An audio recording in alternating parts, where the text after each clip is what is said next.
Hello BSc first year student, कैसे हैं आप सभी लोग। उम्मीद है आप लोग बहुत अच्छे होंगे। दोस्तों, काफ़ी सारे स्टूडेंट कमेंट कर रहे थे कि सर वीडियोस नहीं आ रही हैं।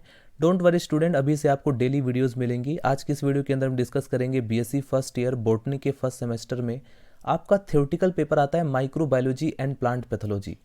दोस्तों, इस सेमेस्टर से ऑलरेडी मैं कई सारी वीडियोस अपलोड कर चुका हूं। अगर आप उन वीडियोस को देखना चाहते हैं तो डिस्क्रिप्शन बॉक्स में आपको लिंक मिल जाएगा, या फिर आप चैनल के अंदर जाएंगे, आपको एक अलग से प्लेलिस्ट मिल जाएगा। आज के इस वीडियो के अंदर हम डिस्कस करेंगे राइजोपस फंजाई का पार्ट 2। पार्ट 1 के अंदर हमने डिस्कस किया था राइजोपस फंजाई की क्लासिफिकेशन के बारे में, अक्रेंस के बारे में यानी प्राप्ति स्थान। उसके बाद हमने डिस्कस किया था उसके स्ट्रक्चर के बारे में, और रिप्रोडक्शन के अंदर हमने वेजिटेटिव रिप्रोडक्शन कवर किया था। राइजोपस फंजाई में जो वेजिटेटिव रिप्रोडक्शन होता है वो फ्रेगमेंटेशन के द्वारा होता है। आज जो हम डिस्कस करेंगे वो राइजोपस फंजाई के एसेक्सुअल रिप्रोडक्शन और सेक्सुअल रिप्रोडक्शन को कवर करेंगे, जो कि एक मोस्ट इंपॉर्टेंट टॉपिक है। जैसा कि मैंने आपको पिछली वीडियो के अंदर बताया था कि राइजोपस फंजाई सिलेबस के अंदर नया ऐड हुआ है। इसकी लाइफ साइकिल पिछले जो सिलेबस था, जो कि 2021 से पहले जो सिलेबस लागू हुआ था, उसमें ये राइजोपस फंजाई नहीं था। बट अभी यहाँ पर राइजोपस फंजाई इंक्लूड किया गया है। ये इसीलिए मोस्ट इंपॉर्टेंट है। इससे रिलेटेड, लाइफ साइकिल से रिलेटेड क्वेश्चंस पूछे जा सकते हैं। लॉन्ग क्वेश्चन में आपका एसेक्सुअल और सेक्सुअल रिप्रोडक्शन पूछा जा सकता है, तो इसको हमें अच्छे से समझना है। चलिए वीडियो को स्टार्ट करते हैं और समझते हैं एसेक्सुअल रिप्रोडक्शन। दोस्तों, यदि आप बीएससी के कॉन्सेप्ट को हिंदी में समझना चाहते हैं तो आप इस चैनल से जुड़ सकते हैं। यदि आप न्यू एजुकेशन पॉलिसी के अकॉर्डिंग जो नया सिलेबस लॉन्च हुआ है 2021 में बीएससी का, अगर आप उसके अकॉर्डिंग पढ़ना चाहते हैं तो भी आप इस चैनल से जुड़ सकते हैं। हेडिंग डाल लीजिए एसेक्सुअल रिप्रोडक्शन या एलिंगी प्रजनन। राइजोपस में एसेक्सुअल रिप्रोडक्शन जो होता है वो फेवरेबल कंडीशन में होता है। फेवरेबल कंडीशन का मतलब समझते हैं, जब परिस्थितियां पूरी तरह से अनुकूल हों। इसमें जो है नॉन मोटाइल स्पोर्स के द्वारा होता है। राइजोपस फंजाई में asexual reproduction non motile spores के द्वारा होता है। नॉन मोटाइल का मतलब जो गति ना करते हो। ऐसे स्पोर जिनमें कोई लोकोमोशन या गति नहीं होता हो, उसे कहा जाता है नॉन मोटाइल स्पोर्स। ये जो है एसेप्टेट स्पोरेंजिया में बनते हैं तथा स्पोरेंजिया एरियल स्पोरेंजियोफोर के द्वारा निर्मित होते हैं। सबसे पहले हम समझते हैं स्पोरेंजियोफोर क्या है, स्पोरेंजिया क्या है और स्पोर क्या है। मैं आपको समझाता हूँ। पिछली वीडियो के अंदर मैंने आपको ये डायग्राम दिखाया था। ये माइसिलियम है राइजोपस का। इसमें आप देखेंगे जो ऊपर वाली ब्रांचेस है, कुछ ब्रांचेस ऊपर की तरफ उठती हैं एरियल पार्ट में। ठीक है जी, जो ब्रांचेस ऊपर की तरफ उठते हैं उन्हें हम एरियल ब्रांचेस कहते हैं। ये जो एरियल इसे हम क्या बोलेंगे, स्पोरेंजियोफोर। अब ये जो स्पोरेंजियोफोर है, ऊपर की तरफ आप देखेंगे तो ये फूल जाती है। जैसा कि आप यहाँ पर इस डायग्राम में देख रहे हैं, धीरे धीरे ये फूल जाती है। क्यों फूलती है? ये जो प्रोटोप्लाज्म होता है वो इकट्ठा हो जाता है। काफ़ी सारे न्यूक्लियस और प्रोटोप्लाज्म के इकट्ठा होने के कारण ये फूल जाती है, स्वेल हो जाती है। अब देखिए, इसे हम क्या बोलेंगे, स्पोरेंजियम। ये जो फूले हुए पार्ट है इसको हम क्या बोलेंगे, स्वेलिंग पार्ट को स्पोरेंजियम। इसी स्पोरेंजियम के अंदर स्पोर्स होते हैं। अभी मैं आपको डायग्राम की मदद से काफ़ी अच्छे से समझाऊंगा, राइट। तो वीडियो के साथ बने रहें। अगर नहीं समझ में आ रहा है तो आप लोग लगातार देखते रहें, एंड तक आपको अच्छे से समझ में आ जाएगा। इसके निर्माण के समय कुछ हाइपी जो होते हैं वो एरियल होकर ऊपर की तरफ बढ़ने लगते हैं, तथा इनका जो आगे वाला सिरा है या एपिकल पार्ट है वो प्रोटोप्लाज्म एकत्रित होने के कारण, प्रोटोप्लाज्म इकट्ठा होने के कारण फूल जाता है, राइट। और इस एरियल हाइपी को हम स्पोरेंजियोफोर तथा इसके आगे वाले सिरे को जो फूला हुआ पार्ट है उसको हम स्पोरेंजियम कहते हैं। इस स्पोरेंजियम में जो प्रोटोप्लाज्म है वो बाहर की तरफ डेंस होता है, गाढ़ा होता है, और अंदर की तरफ जो सेंटर है उसमें जो है पतला होता है। और दोनों प्रकार के प्रोटोप्लाज्म के मध्य भाग में छोटी छोटी वैक्यूल्स उत्पन्न हो जाती हैं। ये वैक्यूल्स आपस में मिल जाती हैं और इसमें दोनों प्रोटोप्लाज्म के बीच एक दरार पड़ जाती है, तथा सेंटर में जो प्रोटोप्लाज्म होता है वो डोम का आकार हो जाता है, यानी डोम शेप में हो जाता है। और इस प्रकार को हम बोलते हैं कोलुमेला। जो सेंटर में जो डोम शेप का प्रकार बना उसे हम बोलते हैं कोलुमेला। यह पूर्ण रूप से स्टेराइल होता है। स्पोरेंजियम का जो बाह्य यानी एक्सटर्नल जो गाढ़े यानी डेंस जो प्रोटोप्लाज्म वाला भाग है वो फर्टाइल होता है। इस भाग का जो प्रोटोप्लाज्म है वो धीरे धीरे कई पॉलीगोनल एरिया यानी क्षेत्रों में विभक्त हो जाता है, और प्रत्येक भाग में 2 से 10 न्यूक्लियस होते हैं। ये पॉलीगोनल धीरे धीरे गोल आकार हो जाते हैं, नॉन मोटाइल स्पोर्स में कन्वर्ट हो जाते हैं, और इन स्पोर्स को हम कभी कभी एप्लेनोस्पोर्स भी कहते हैं। ये स्पोरेंजियम का जो रंग है वो धीरे धीरे हल्का पीला और बाद में काला पड़ जाता है। वाटर के एब्जॉर्प्शन के कारण जो कोलुमेला है वो फूलने लगती है, और इस प्रकार वो जो है म्यूसिलेजिनस हो जाता है। तथा जैसे ही उस पर प्रेशर पड़ेगा, वाल के ऊपर दबाव पड़ने के कारण स्पोरेंजियम की जो वाल है वो फट जाती है। अब जो नॉन मोटाइल स्पोर्स हैं वो पूरी तरह से फ्री हो जाते हैं। ये फ्री होने के बाद उचित आकार मिलने पर जर्म ट्यूब बना देते हैं, और जर्म ट्यूब के द्वारा एक नया माइसिलियम में कन्वर्ट हो जाते हैं। सो स्टूडेंट, अब हम इस डायग्राम की मदद से समझेंगे राइजोपस फंजाई के अंदर एसेक्सुअल रिप्रोडक्शन। ये एक मोस्ट इंपॉर्टेंट डायग्राम है। इसी डायग्राम को आपको एग्जाम पेपर में भी एक्सप्लेन करना होगा। इस डायग्राम को आप लोग अच्छे से प्रैक्टिस कर लीजिए ताकि आप लोग एग्जाम पेपर में इसको अच्छे से बना सकें, अच्छे से ड्रॉ कर सकें। सबसे पहले मैं आपको कुछ टिप्स दे देता हूं। अगर आपके एग्जाम पेपर में लॉन्ग क्वेश्चन में आपसे पूछा जाए describe the asexual and sexual reproduction of Rhizopus fungi, तो उसमें सबसे पहले आप क्या करेंगे, सबसे पहले आप लोग सेकंड पेज पर डायग्राम बनाएंगे। फर्स्ट पेज पर तो आप लोग एसेक्सुअल रिप्रोडक्शन का जो इंट्रोडक्शन है, जो इसके बारे में आप लोग पूरा एक्सप्लेन करेंगे, ये डायग्राम आप छोड़ सकते हैं। ये जो मेन इसमें जो पॉइंट्स है, ये सभी के सभी आप लोग पॉइंट्स नोट डाउन करेंगे, जो कि मैं आपको बता चुका हूँ। एसेक्सुअल रिप्रोडक्शन के बारे में आप लोग एक्सप्लेन करने के बाद उसके बाद आप लोगों को ये डायग्राम रिप्रेजेंट करना होता है। सबसे पहले मैं आपको कहूंगा कि आप लोग डायग्राम को बनाएं, डायग्राम ड्रॉ करें। जितना अच्छा डायग्राम आप लोग ड्रॉ करेंगे, कलरफुल पेन आप यूज़ कर सकते हैं। रेड पेन को छोड़ करके आप एग्जाम पेपर में कलरफुल पेन, जैसे ग्रीन पेन या पिंक कलर का पेन होता है या ब्लैक ब्लू, ये सब कॉमन है। तो इन सभी पेन की मदद से, कलरफुल पेन की मदद से आप लोग डायग्राम बहुत अच्छा रिप्रेजेंट कर सकते हैं एग्जामिनर के सामने। और मैं आपको शुरू से ही कहता हूँ कि आपकी जो डायग्राम है वही आपका एक्सप्लेनेशन है। एग्जामिनर आपके डायग्राम पर फोकस करता है, आपने उसका जो किस तरह से नेमिंग की है उसी से आपकी एक्सप्लेनेशन भी पता चल जाती है। तो एक्सप्लेनेशन पर आप लोग ज़्यादा फोकस ना करें।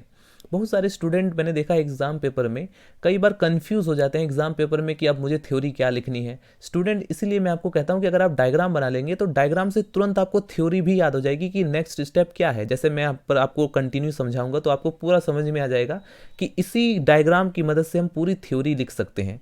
लेकिन स्टूडेंट पहले थ्योरी लिखते हैं, थ्योरी में कई बार फॉरगेटिंग होता है, जिससे कि हमारा जो टाइम है वो स्पेंड हो जाता है। तो इसीलिए आपको ध्यान रखना है, हमारे पास बहुत लिमिटेड टाइम होता है। हमें 3 घंटे का अगर पेपर होता है तो उसमें काफ़ी कुछ लिखना होता है, जिसकी वजह से हमारा टाइम का पता नहीं चलता है। और टाइम को सेव रखना बहुत ज़रूरी होता है एग्जाम पेपर में। तो इसलिए मैं आपको कहता हूँ डायग्राम आप पहले ड्रॉ करें। कई बार ऐसा होता है कि स्टूडेंट थ्योरी सबसे पहले मान लीजिए लिख लेता है, तो डायग्राम को जल्दी जल्दी के कारण डायग्राम अच्छा नहीं बना पाता है, जबकि डायग्राम ही मेन इंपॉर्टेंट होता है, राइट। सो आई होप आप लोग इस चीज़ पर फोकस करेंगे, इस चीज़ पर विचार करेंगे। अब मैं आपको समझाता हूँ एसेक्सुअल रिप्रोडक्शन डायग्राम की मदद से, ठीक है।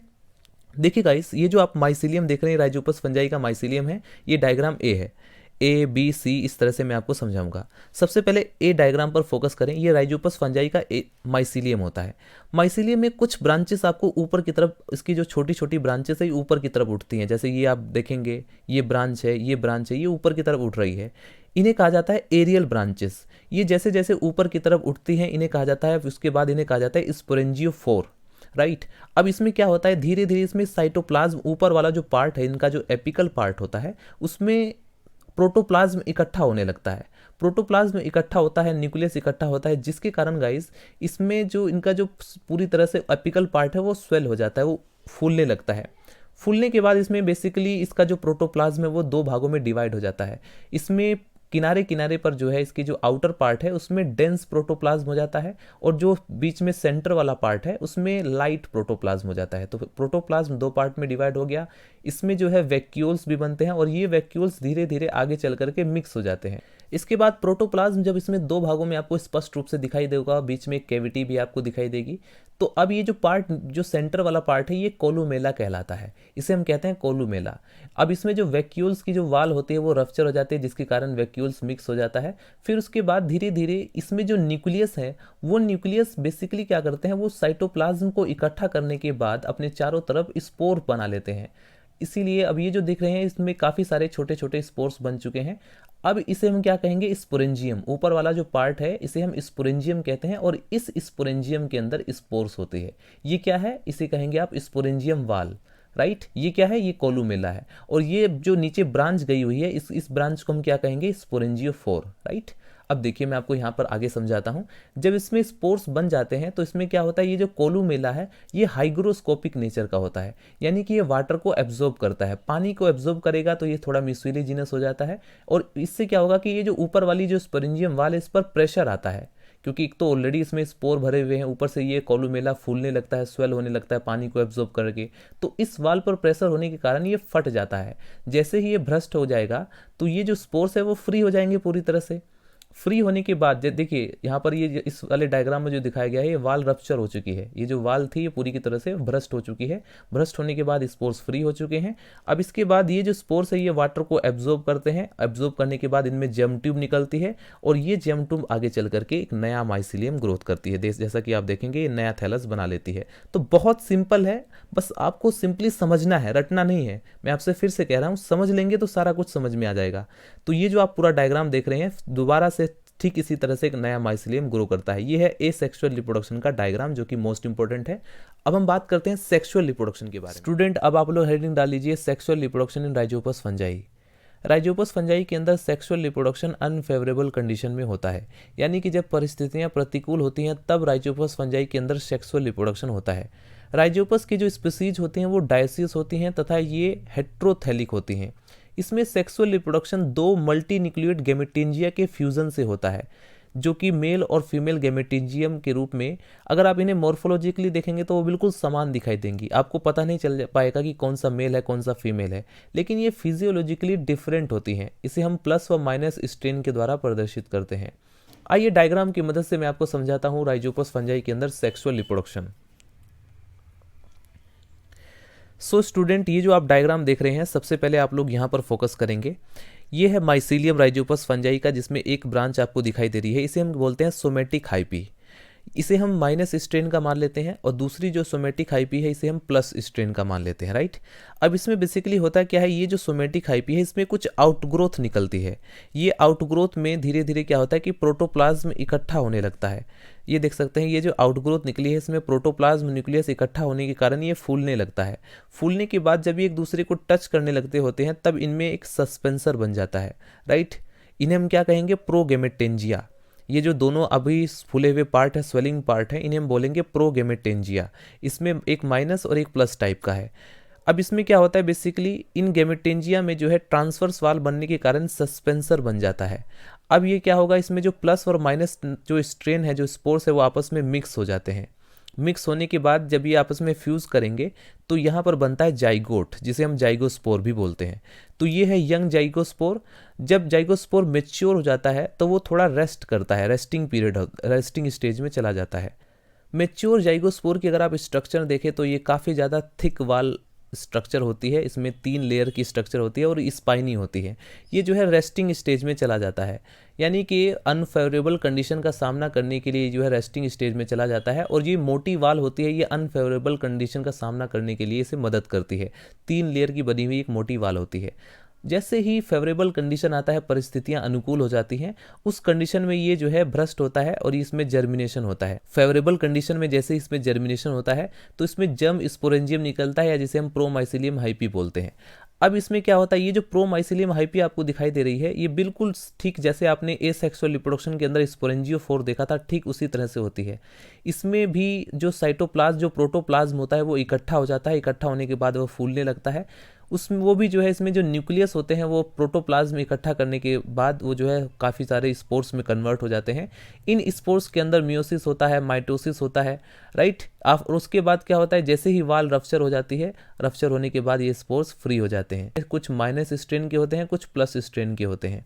अब यहाँ पर देखेंगे, जैसे ही फेवरेबल कंडीशन आता है ये स्पोर्स भी जर्मिनेशन करते हैं और एक जर्म ट्यूब बनाते हैं, और जर्म ट्यूब के बाद एक नया थैलस बना लेते हैं, और यही थैलस आगे चल करके सोमेटिक हाइपी में कन्वर्ट हो जाते हैं। ठीक यही प्रोसेस यहाँ पर भी दिखाया गया है। जो प्रोसेस आप यहाँ पर देख रहे हैं सेम सोमेटिक हाइपी, ठीक इसी प्रकार से यहाँ पर भी दिखाया गया है। इसमें भी कुछ जो स्पोर्स होते हैं वो प्लस व माइनस स्ट्रेन के होते हैं, और ये जो है जर्मिनेशन करके एक नई माइनस टाइप की सोमेटिक हाइपी बनाते हैं।